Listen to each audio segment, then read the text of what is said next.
함께 기도하겠습니다. 하나님 감사합니다. 새날 주셔서 감사합니다. 복된 또 이 따뜻한 봄날에 우리의 삶도 새 희망으로 가득 차기 원합니다. 꽃을 보고 또 흩날리는 자연의 또 벚꽃의 아름다운 모습을 보며 하나님 오늘 우리 마음에 기쁨이 가득하게 하시고 그 모든 걸 만드신 하나님으로 만족하는 복된 하루를 살게 하여 주시옵소서. 예수 그리스도의 이름으로 기도드립니다. 아멘. 우리 찬송가 85장 찬양하시겠습니다.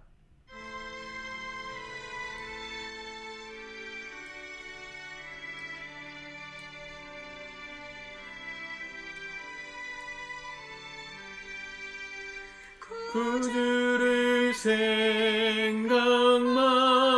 해도 이렇게 좋거든.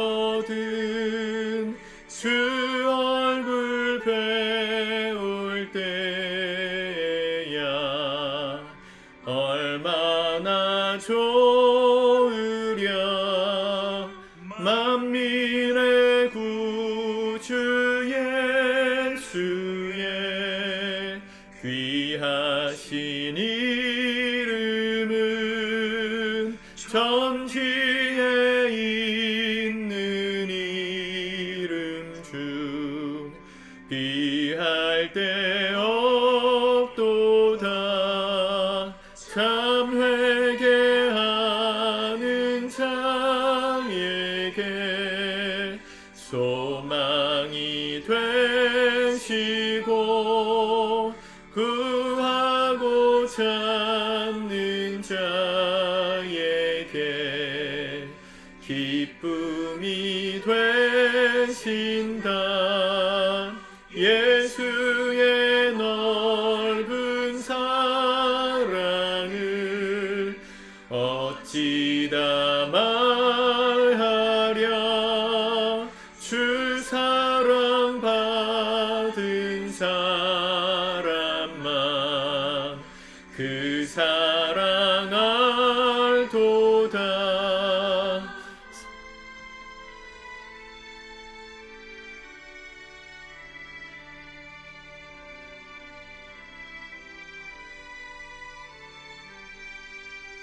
사랑의 구주 예수여 내 기쁨 되시고 이제로부터 영원히 영광이 되소서.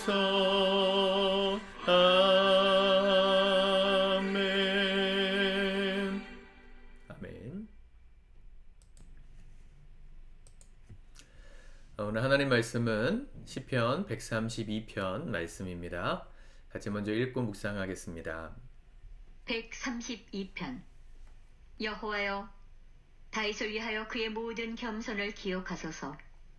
그가 여호와께 맹세하며 야곱의 전능자에게 서원하기를 내가 내 장막집에 들어가지 아니하며 내 침상에 오르지 아니하고 내 눈으로 잠들게 하지 아니하며 내 눈꺼풀로 졸게 하지 아니하기를 여호와의 처소 곧 야곱의 전능자의 성막을 발견하기까지 하리라 하였나이다.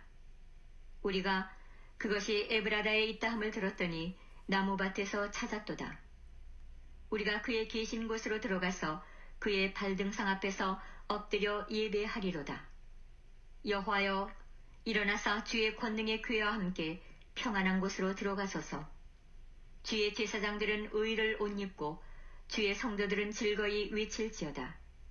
주의 종 다윗을 위하여 주의 기름 부음 받은 자의 얼굴을 외면하지 마옵소서. 여호와께서 다윗에게 성실히 맹세하셨으니 변하지 아니하실지라.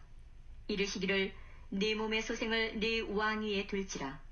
네 자손이 내 언약과 그들에게 교훈하는 내 증거를 지킬진대 그들의 후손도 영원히 네 왕위에 앉으리라 하셨도다. 여호와께서 시온을 택하시고 자기 거처를 삼고자 하여 이르시기를 이는 내가 영원히 쉴 곳이라. 내가 여기 거주할 것은 이를 원하였음이로다.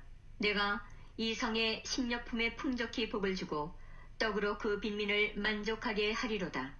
내가 그 제사장들에게 구원을 옷 입히리니 그 성도들은 즐거이 외치리로다. 내가 거기서 다윗에게 뿔이 나게 할 것이라. 내가 내 기름 부음 받은 자를 위하여 등을 준비하였도다. 내가 그의 원수에게는 수치를 옷 입히고 그에게는 왕관이 빛나게 하리라 하셨도다. 아멘. 어제 우리 보았던 131편 말씀처럼 오늘 이 시편은 다윗이 쓴 시는 아니지만 131편에서 우리가 보았던 다윗의 어떤 겸손한 모습을 다시 한번 떠올리며 기도하는 시입니다. 1절에 보니까 여호와여 다윗을 위하여 그의 모든 겸손을 기억하소서. 아마도 이 시가 쓰여졌었던 때는 이스라엘이 완전히 멸망하고 포로기에 있던 백성들이 다시금 나라를 재건하기 위해서 예루살렘 성을 다시금 재건하기 위해서 귀환했던 시점이었다고 생각을 합니다.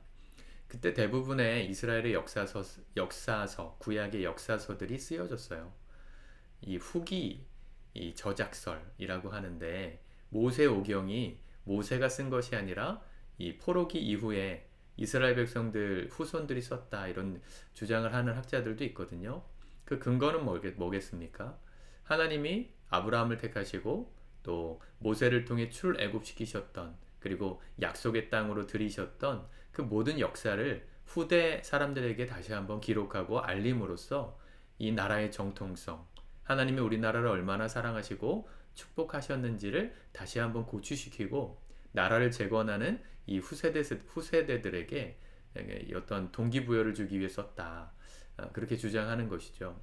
아마도 다윗이 왕위에 있었던 그 왕조가 완전히 멸망했던 BC 586년 이후에 70년이 지나서 BC 500년 정도 경이 되었을 때 이 나라를 재건하는 사업들이 활발하게 일어납니다. 그때 빼앗긴 나라를 다시금 세운다는 게 어떤 의미인가? 그걸 고치시키는 말씀이 바로 이런 시들인 거죠. 다윗을 위하여 그의 모든 겸손을 기억하소서.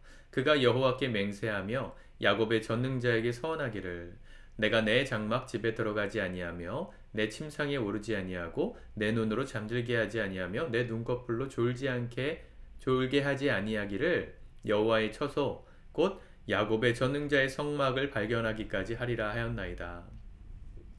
다윗이 어떤 고백을 드려서 겸손했다고 말하는 겁니까? 하나님의 교회, 이 전능자의 장막이라는 건 그 당시 이스라엘 백성들이 광야에서 하나님을 예배하던 그 법궤, 언약궤가 있었던 그 장막. 그게 이제 다윗 시대에는 성전으로 바뀌잖아요. 하나님의 교회가 블레셋에게 뺏겨가지고 기한 여아림에서 수십 년 동안 체류하다가 다윗 때 이 하나님의 교회를 다시 들고 이 다윗성으로 들어오는 장면이 기록되어 있습니다. 그 교회가 들어올 때 어떤 일이 있었습니까? 다윗이 너무 기뻐서 막 춤추다가 아랫돌이 이 바지가 막 흘러내리고 뭐 이런 일들이 있었다는 거 아시잖아요. 이 하나님을 예배하는 처소가 발견되기까지 내가 잠도 안 자고 내 집에 들어가지도 않고 그렇게 열심을 내겠다 했던 그 기도, 그게 바로 다윗의 겸손의 고백이었다고 말하는 거죠. 여러분, 우리가 어제 겸손에 대한 얘기를 했지만 모든 걸 하나님께 맡기는, 내가 어떤 사람인지를 내가 나의 한계를 알고 하나님의 크심을 아는 사람은 오늘 다윗처럼 기도하는 겁니다. 나의 작음과 하나님의 크심을 아는 사람이 겸손하게 사는 삶은 예배로 연결됩니다. 내가 연약하니까 또 크신 하나님이 내 아버지시라는 걸 믿으니까 우리는 예배하는 겁니다. 기도하는 것이고 찬양하는 것입니다. 여러분들에게도 이런 열심이 있기를 바랍니다. 예배의 자리는 나오셔야 돼요. 주일에도 말씀드렸지만 우리에게 허락하신 하나님의 승리를 우리가 누리는 자리가 예배입니다. 예배의 자리에서 하나님이 우리를 향해서 너 지난주에 결단했던 대로 살았니? 잘 살았니?를 묻지 않는다고 그랬죠. 아마 그렇게 설교했을 거예요. 하나님께서 우리에게 원하시는 것은 실패했던 우리에게 다시 한번 시작해 보겠냐, 볼 진심이 있느냐, 다시 말씀대로 살아갈 삶을 시작해 보겠냐는 그 진심이 있는지만을 확인한다 그랬죠. 그게 예배의 자리라는 거죠. 예배의 자리 나와서 우리의 삶을 역전시킨 은혜를 받는다는 건 그런 겁니다. 어제까지 또 무너지고 또 다시 실패하고 승리와는 거리가 먼 삶을 살았을지라도 오늘 하나님을 예배하는 우리의 마음에 이 진심이 있는지를 물어보시는 거예요. 어제는 실패했어도 오늘은 말씀대로 살 수 있겠느냐? 그 말씀을 붙들고 한번 살아보겠느냐? 우리에게 다시 한번 질문하시는 시간. 그 자리를 갖는 사람이 결국은 승리한다 그랬죠? 여러분, 예배하는 여러분들의 삶에 오늘 승리가 보장되어 있지 않을지도 몰라도 우리의 진심을 하나님께 고백할 수 있길 바랍니다. 하나님, 다시 한번 해보겠습니다. 그 고백을 하러 우리가 오늘도 예배하는 겁니다. 다윗이 그 열심으로 예배하는 처소를 찾았어요. 그리고 에브라다에 있다 함을 듣고 나무 밭에서 찾았다. 그리고 7절에 우리가 그의 계신 곳으로 들어가서 그의 발등상 앞에서 엎드려 예배하리로다 그랬습니다. 하나님 앞에 예배하는 장면이 밑으로 쭉 나오죠. 그 예배하는 사람들에게 하나님 어떤 축복을 내려달라고 기도합니까? 15절에 보니까 내가 이 성의 식료품에 풍족히 복을 주고 떡으로 그 빈민을 만족하게 하리로다. 하나님이 이 다시금 돌아온 하나님을 예배하는 자리에서 축복을 약속하시는 거예요.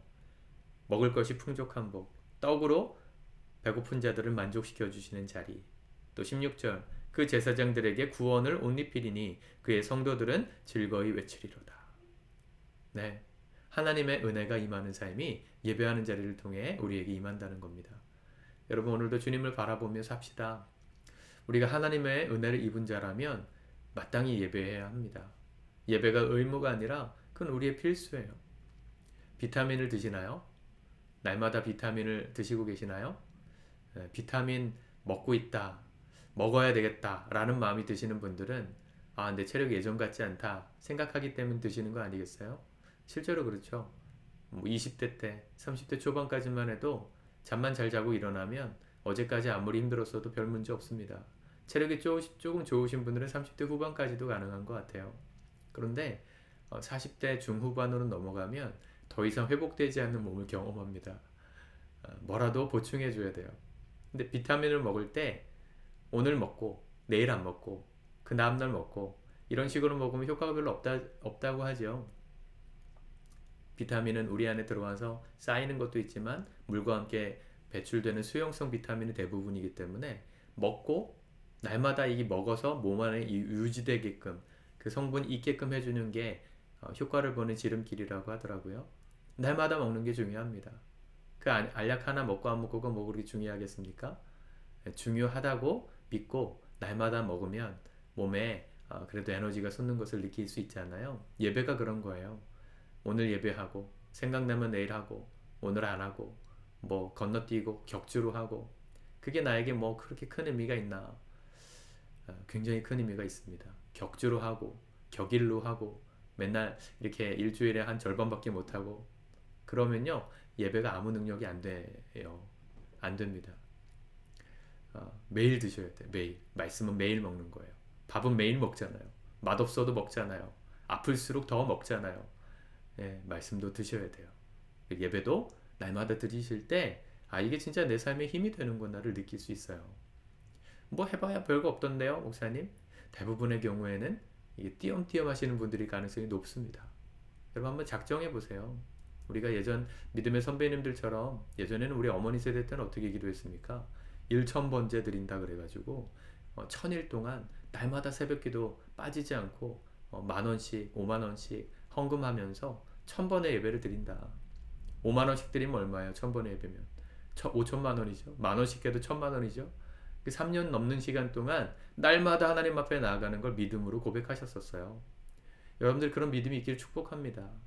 그런 자리가 안 되더라도 예배라도 내가 1,000번은 드리리라. 응? 이 새벽 말씀 묵상 1,000번은 내가 드리리라. 빠지지 않고 해보세요. 우리의 삶에 은혜가 임하는 걸 경험할 수 있어요. 예배 때문에 은혜가 임하는 게 아니라 예배를 통해 주시는 은혜가 매일마다 경험할 때 비로소 뭔지 알게 되고 선명해지기 때문에 은혜가 더욱더 누려지는 겁니다. 여러분의 삶에 오늘도 예배하는 삶으로 승리하시길 바랍니다. 어제까지 못했어도 오늘부터 다시 새 출발하십시오. 그리고 내일도 빠지지 않고 하십시오. 그게 겸손이고 그런 자들에게 하나님은 복을 약속하십니다. 그 복 붙들고 오늘도 승리하는 저와 여러분들 되기를 축복합니다. 기도합시다. 주님 감사합니다. 우리 예배하는 성도들을 축복합니다. 하루하루 걸어가는 삶이 똑같은 것 같고 이 예배 한 번 드리는 게 뭐 그렇게 큰 의미가 있나 싶을 때도 있지만 날마다 드리는 예배하는 자들의 삶에 주님 겸손히 보시는 그 은혜로 우리 가운데 풍성하게 채우심을 날마다 경험하는 우리 성도들의 예배의 삶 되게 하여 주옵소서. 주님이 우리의 복이고 주님이 우리의 능력임을 예배를 통하여 경험하게 하시고 다윗처럼 이 예배를 겸손히 사모함으로 또 예배자로 날마다 서는 겸손한 그리스도인들, 겸손한 예배자로 살아감으로 말미암아 우리의 삶에 하나님의 풍성한 은혜와 복이 차고 넘치는 복된 인생들 되게 하여 주옵소서. 예수님의 이름으로 기도드립니다. 아멘.